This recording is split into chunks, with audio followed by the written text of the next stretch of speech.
All right, so this Knife Thoughts video is going to be a review of this knife, and this is the Finch Buffalo Tooth. And so Finch is a knife company that I have been interested in for a while. I was at River's Edge Cutlery one time, and they were starting a pass around of Finch's first model, the Runtley, and I got to take part in that.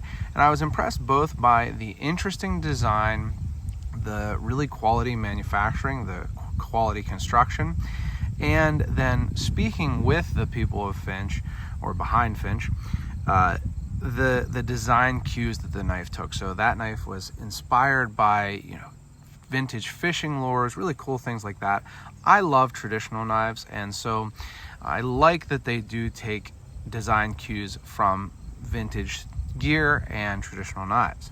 So with that, this particular model, the Buffalo Tooth, is one that I have been really wanting to check out for a while and just never really pulled the trigger. You know how it is. There's always a million knives that you want, and you're always looking which one should I get next.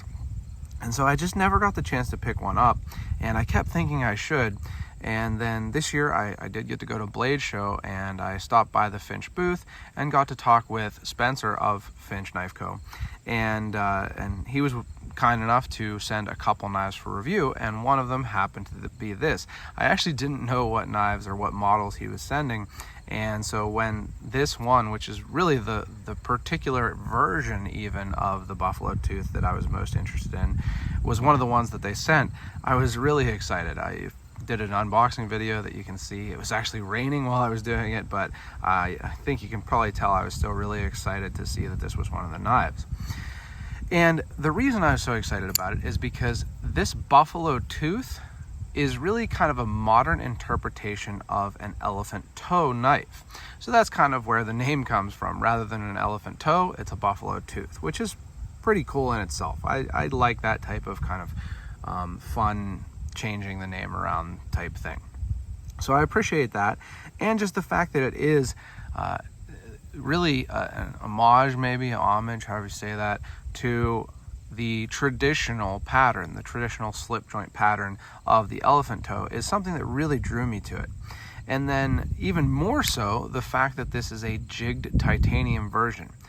I really like jigged titanium. I have gotten into it in large part due to the knives of traditional pocket knives. Austin at Traditional Pocket Knives has had several different models made with jigged titanium handles. So here is the QSP Penguin Plus, and here is the QSP Hedgehog.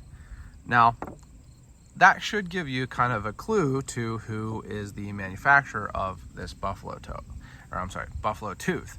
And it is QSP. So Finch uses different OEM, manufacturers, but for this one it is QSP. And an interesting thing is that if you look at the jigging patterns between these two knives that I have out here still, the Buffalo Tooth and the Penguin Plus from Traditional Pocket Knives, it is actually the same jigging pattern. As far as I can tell, and from what I understand, it basically, Austin at Traditional Pocket Knives was having a couple knives made as exclusives with, jigged titanium, and worked on a jigging pattern, and then QSP ended up using it on this Buffalo Tooth also. I really like the looks of this jigging pattern. I think that it's a really well done, traditional looking jigging pattern. So I think it looks really great on this titanium handle, and it's just really cool that it is a big, hefty titanium frame lock. So, it's a big chunk of titanium, and you have that really cool jigging pattern all over both sides. It's not just on the show side, which sometimes, companies will do that. They don't do the milling on the other side, but it is on both sides. And again, I really like how it looks. I really enjoy jigged titanium, and I think this is a really good, really well done example of it. So the fact that it is based on the traditional pattern and in jigged titanium really hits a lot of buttons for me. And I wanted to show you the similarity between this and a traditional elephant toe or elephant toenail. pattern. So this is a Rendition cutlery number, forgetting which pattern number this is now. That's not good. 46. I was thinking 36, but the 36 is a smaller non-hump swell center. I'm sorry, non-swell center version of the elephant toe, or it's kind of a sunfish pattern. So you can see some similarities here. So what are the similarities? Well, the pivot end of the handle is wider than the non-pivot end. And it's just a really kind of tall or wide-handled knife. So not thick, but just tall. Really interesting, really different than most, really any knives. So most traditional pocket knives, and this is also a swell center, are a lot thinner. So that's a Rendition cutlery 97. And then here is, a typical sized modern knife, a Benchmade Griptilian. And you can see that the Finch buffalo toe is a lot wider or taller, however you want to say it. And so it's really kind of striking visually, in my opinion. I think it really stands out, and it really does look like a traditional elephant toe. I think that they did a really good job of translating this traditional pattern to a modern knife. So I really like that because, I have actually two of these Rendition cutlery 46s, but without a pocket clip and being so big, being two-hand open, and also being relatively rare and sought after, I don't carry these. So it makes it so that I can carry a knife that really does feel like an elephant toe. Now, you might be wondering, with it being such kind of a chunky knife, how does it actually feel in the hand and how does it actually cut? Well, that's something I was wondering myself, and it actually feels great in the hand. And the reason for that, I think, is, as I say in a lot of my videos, a simple handle makes for an ergonomic handle. And really, when you look at this handle, it is super, super simple. It's just straight lines and then a nice, gently curved butt of the knife here. So it feels really, really good in my hand.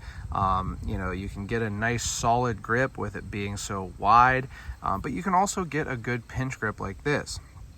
Really, really no complaints with the ergonomics. The clip, which is a very nice milled titanium clip, doesn't create any hot spots or anything like that, especially with it being so wide. It just basically is really, really perfect ergonomics for me. It feels great in my hand. And it actually cuts super well also. And that's not a big surprise to me because, first of all, QSP does a great job of their grinds. And second of all, with it being such a tall bladed knife, so wide from the spine to the edge, you can get this huge, huge tall grind. Now, compare that to some other knife. I'll just grab a random knife here. You get a much, much taller grind. See how that has an extra like half an inch of grind space on the buffalo tooth as compared to that Mastrop Laconico Keen. And so it makes for a really slicey knife. And now my pocket knives are often on baby bite-sized cutting duty these days. So cutting food that I'm eating or my wife is eating up into really, really small little bites so that they're safe for our son. And this does great with that. And that's because you can just basically push straight down and get those cuts going. And I found that it worked really, really nicely for that, but also just cuts great in general because it has that nice thin grind.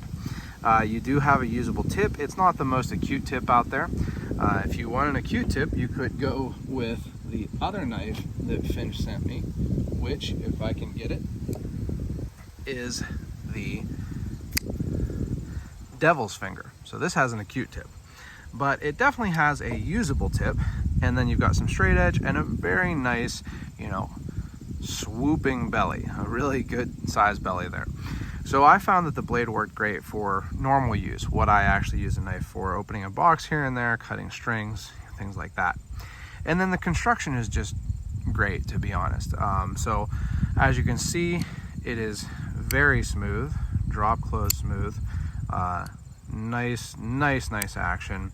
It is perfectly centered. I haven't had to adjust it, and it locks up very solidly. So you can see it's about 50%, something like that.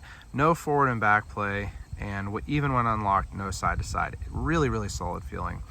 And I want you to hear the opening again. I think that it sounds really good. Really kind of a thwack or a, you know, snick to it. So I'll stop talking while I'm doing it. I love the sounds of this knife, and that's part of it, right?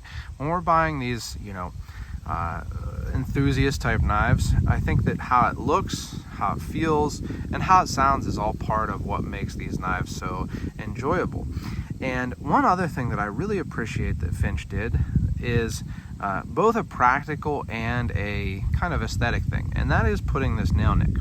So, you know, my example of a traditional elephant toe has a long pull, but a nail nick is a traditional way of opening a knife. And I think that it makes it so you can open this knife and have it be pretty non-intimidating. If you are someone who wants to carry a knife but wants it to be, you know, not something that people are staring at you for, I think having that nail nick is a nice option. You know, the ability to open it two-handed and have it look like a traditional two-handed opening knife. You know, everybody's seen their grandpa's case knife, and so they might recognize this more as just a pocket knife than as something tactical, you know. But at the same time, it has this really, really nice flipper opening, so you get both the practicality and the traditional nature and look of the nail nick. And it's just all made really well. I really like it. I'm super glad that they sent this knife. Oh, one other thing I wanted to mention.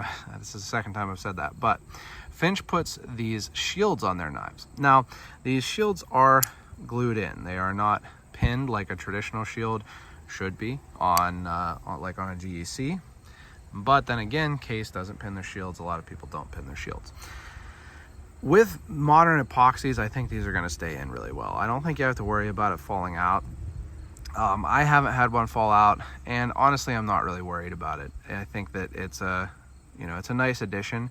On this knife, I think it would look good up and down rather than this way, but I do like that they put the shield on. It's kind of unique among modern knives, and again, a call back to the traditional knives, the vintage inspiration of this knife. So I really, really like this knife. I like that it has the faux bolsters created by the jigging, and then the lines. And you've got a nice big faux bolster here where there's no milling, and then the end cap faux bolster. I guess that's a third thing that I have added on, but that's basically because there's a lot to like about this knife and a lot to talk about. So I really like it. I really like the aesthetic of it with the inspiration from the elephant toe. It's made super well. I've really enjoyed it, and I appreciate Spencer and Finch Knife Co. sending this along for review. So if you have enjoyed the video, give it a thumbs up. Definitely let Finch know that you heard about it on Knife Thoughts if you decide to pick one up. I'll have a link in the description.